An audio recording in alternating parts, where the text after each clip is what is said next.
4 dənə bildiyin yəni böyle Harrod mağazası Roja markasının təsisində və inkişafında çox əvəzsiz rol oynayıb. Harrod ekskluziv Oud adında bir ətir hazırlayıb təqdim edir. Dünya çapında ən çox satılan Rojanı roja edən 4 ətir haqqında danışacağıq. Sən davam edin, davam edin. Harrod ətirinin əsas özəlliyi valeriyan notunun istifadə edilməsidir. Otunun demirəm, notunun. Çünki valeriyan qoxulu ətirlər ümumiyyətlə parfümeriyada yox səviyyəsindədir. Roja mütəmadi olaraq qeyd etdiyi bir məqam var. Oudla oynaya bilən parfümerin imzasını görə bilərik. Amber Oud bu ətirlərdən biridir.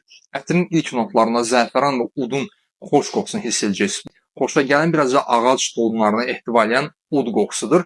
Birazdan isə şirin, şəkər, mürəbbəyə çevrilmiş, xarlanmış qızılgüldür. Ən yaxşı halda bir sutkadan sonra orada əmbərin qoxusunu hiss edəcəksiniz. Baxmayaraq ki, ətirin adı Amber Ouddur.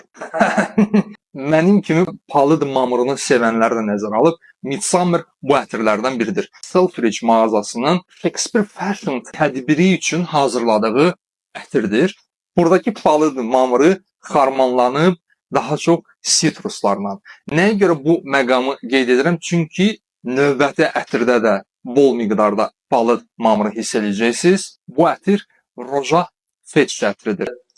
Dəydi getdi. Buradakı palıd mamırı daha çox palıd şibyəsi sözünə layiqdir. Biz bilirik ki, palıd mamırı əslində göbələkdir, şibyədir, yəni ot tərkibli bir şey deyil. Bu qədər. Bəs eləyirəm, hələ gəl.